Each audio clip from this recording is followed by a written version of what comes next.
नमस्कार बच्चों, आज मैं आपके लिए हिंदी व्याकरण में वाक्य, वाक्य के अंग और वाक्य के भेद रचना के आधार पर लेकर आई हूँ। सबसे पहले हम वाक्य की परिभाषा जान लें। शब्दों के सार्थक मेल को वाक्य कहते हैं, अर्थात शब्दों का वह समूह जिसका पूर्ण अर्थ निकलता हो उसे हम वाक्य कहते हैं।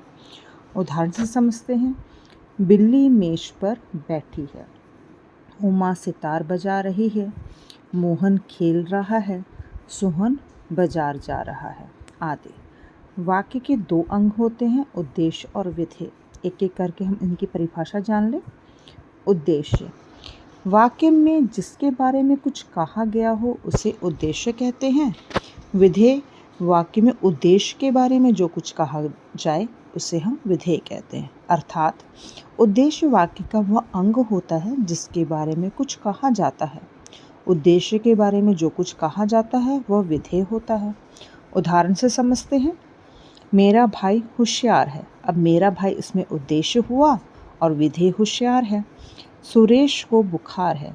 सुरेश इसमें उद्देश्य हुआ, को बुखार है, विधेय हुआ। मोहन जाता है। मोहन क्या है? उद्देश्य, और जाता है विधेय। तुम वहाँ मत जाओ। तुम क्या है? उद्देश्य, वहाँ मत जाओ विधेय। मेरा भाई मोहन स्कूल जाता है। इसमें मेरा भाई मोहन क्या है? उद्देश्य है, और विधेय क्या है? स्कूल जाता है।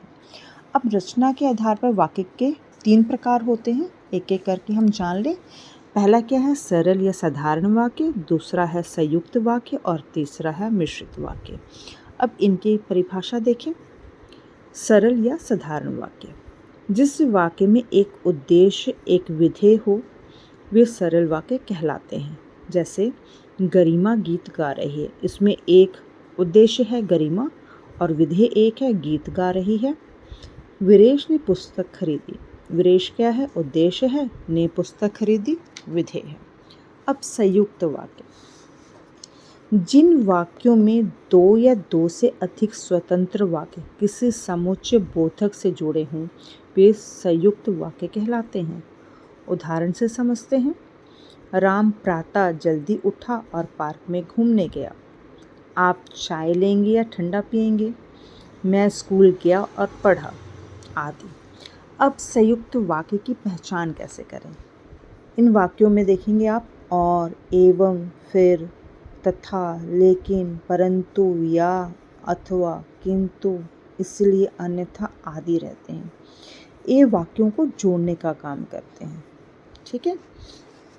अब मिश्रित वाक्य, जिस वाक्य में एक से अधिक उपवाक्य हों परंतु उनमें से एक उपवाक्य प्रधान हो तथा अन्य उपवाक्य गौण हो उसे मिश्रित वाक्य कहते हैं। अब उदाहरण देखते हैं। हर डॉक्टर चाहता है कि उसके मरीज जल्दी ठीक हो। दूसरा, सभी जानते हैं कि पृथ्वी गोल है। तीसरा, वह स्कूल नहीं गया क्योंकि वह बीमार था। चौथा, वह धोबी के घर गया, वहाँ से उसे कपड़े लेने थे।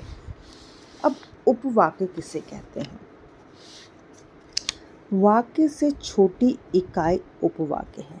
जहाँ एक उपवाक्य स्वतंत्र रूप में होता है वहाँ वास्तव में सरल वाक्य ही है। इस दृष्टि से यदि हम इस सरल वाक्य को दूसरे वाक्य से जोड़कर एक ही वाक्य बना दें तो यह सरल वाक्य एक उपवाक्य कहलाएगा। उदाहरण देखते हैं। मेरा भाई मोहन बीमार है, एक सरल वाक्य है। दूसरा उदाहरण देखें। मेरा भाई मोहन बीमार है इसलिए वह आज स्कूल नहीं आ पाएगा, यह एक वाक्य है, किंतु इसमें 2 उपवाक्य हैं। जैसे मेरा भाई मोहन बीमार है और दूसरा, वह आज स्कूल नहीं आ पाएगा। अब मिश्रित वाक्य की पहचान कैसे करें? इन वाक्यों में कि, क्योंकि, यदि, तो, जो, जिसने, तब, वहाँ, जहाँ आदि रहते हैं। आई होप कि आपको यह क्लास अच्छी लगी होगी। Please like, share, comment, subscribe करना ना भूलें। Thank you.